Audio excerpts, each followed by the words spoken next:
Nakon 50 minuta traženja auta po oba zelena vala, prođevši skoro i sjeverni i južni zeleni val cijeli, na zapad i na istok, našao sam auto blizu Pračke, logično da smo je bili, ne znam zašto mi to nije palo na pamet da sam tamo možda parkirao, i naše mjesto.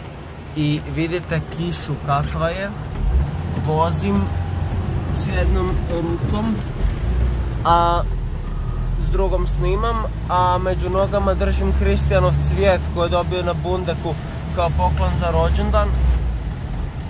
I dok sam ulazio u auto zaboravio sam, a rekao mi je pola sata prije me zvao i rekao mi pazi buraz na moj cvijet koji sam ti ostavio u autu, jer ga nije mogao nositi u Pračku. I logično nisam se sjetio, i s kišobranom, dok sam stavljao kišobran u auto, sam ga prolio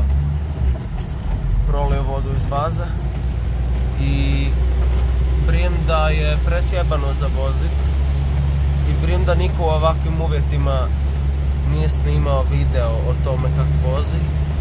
Ova kiša je doslovce svojim rnom 4 ko da plovim kroz zeleni val, ono, i sav sam mokar, čarape su mi, voda mi je skroz u čarapama,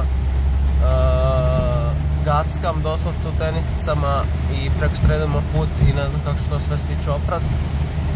I u kurcu sam lagano, ono, već sam se brio leći nasred ceste i kupat u kiši i zvat mamu da, ono, da dođe po mene i ne znam, ono, plakat se.